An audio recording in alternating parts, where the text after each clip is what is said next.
আমাদের বটতল এলাকায় আমাদের এক আঙ্কেলরা অনেক পরিশ্রম করে অনেক কষ্ট করে এখানে একটা আনন্দ মেলার অংশগ্রহণের সুযোগ আমাদেরকে করে দিয়েছেন। আমরা এখানে আসছি, অনেক আনন্দ অনুভব করতে পারছি। কুষ্টিয়ার বটতল এলাকার অন্তত শতাধিক মানুষ এই প্রতিযোগিতায় অংশগ্রহণ করেন।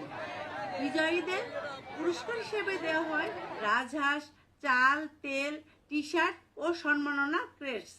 প্রথমবারের মতো এসব আকর্ষণীয় পুরস্কার পেয়ে দারুণ খুশি বিজয়ীরা। পুনরায় এই খেলাগুলো যদি আবার ভেসে ওঠে, আমাদের দেশের অনেক বাচ্চারা আছে তারা নেশা থেকে নেশামুক্ত হতে পারে এবং অনেকে আছে মোবাইল আসক্ত হয়ে যায়। তারা অনেকের বাবা মা এই চিন্তাধারা করে থাকে, আর এই খেলাধুলা করলেই মানুষের মন মানসিকতা ভালো থাকে, আর মনের ভিতরে কোনো অনীতি দুর্নীতির কোনো কাজ করে না। এই খেলা আমি আর কোনদিন করিনি, এই ফার্স্ট। কিন্তু এটা একটা আমার বিশ্বাস ছিল যে আমি পারবো। হ্যাঁ, এটা আমার একটা মনের সাহস ছিল যে আমি এটা পারবো। আয়োজনটা খুবই সুন্দর হয়েছে, খুবই ভালো লাগলো। আয়োজকরা বলছেন প্রায় বিলুপ্ত এই গ্রামীণ খেলাগুলো পুনরায় উজ্জীবিত করার পাশাপাশি মানুষকে একটু বিনোদন দিতেই আজকের এই আয়োজন। আগামীতে আরো বড় পরিসরে এই আনন্দ মেলার আয়োজন করা হবে।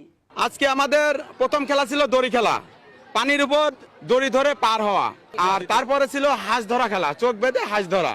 তো হাঁস ধরা খেলাটাও অনেকটা ভালো লেগেছে।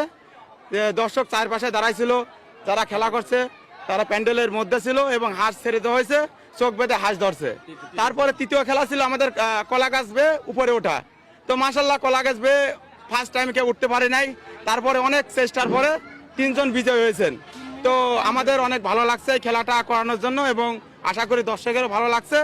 পরবর্তীতে প্রতি বছর আমরা একবার অথবা 2বার এই খেলার আয়োজন করব চেষ্টা করার জন্য। আমাদের এখানে আমার হিউম্যানিটি ফাউন্ডেশনের প্রায় 10-12 জন সদস্য আছে। তারা আমাকে বললো, ভাই বিভিন্ন টিভিতে তো গ্রামীণ খেলা দেখি, এখন তো সবাই মোবাইল আসক্ত হয়ে গেছে, তো আমরা কি একটা দিনের জন্য বাচ্চাদেরকে মোবাইল থেকে কি আমরা সরাতে পারি কিনা। সেই মোবাইল আকর্ষণ থেকে আমরা সরানোর জন্যই মূলত দিনভর এই খেলাটার মাধ্যমে আমি যতটুকু দেখতে পাচ্ছি, আসলে সকালে এই বিদ্যালয়টা মাননীয় স্বরাষ্ট্র সচিব পরিদর্শন করছেন, যে কারণে বিদ্যালয়টা আমরা সাজাইতে পারি নাই, না হলে বিদ্যালয়টা আরো সুন্দরভাবে সাজানো হতো। আমাদের মূল উদ্দেশ্য ছিল যে আমরা এরকম খেলা যদি মাঝে মাঝে করাই, বাচ্চারা এবং বড়রাও মোবাইল আসক্তি থেকে বেরিয়ে আসতে পারবে, এটাই আর। এখানে দড়ি খেলা ছিল, হাঁস ধরা খেলা ছিল, কলা গাছে ওঠা খেলা ছিল।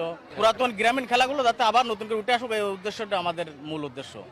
যেগুলো না, এগুলো হারিয়ে গেছে, নতুন করে যাতে চালু হোক।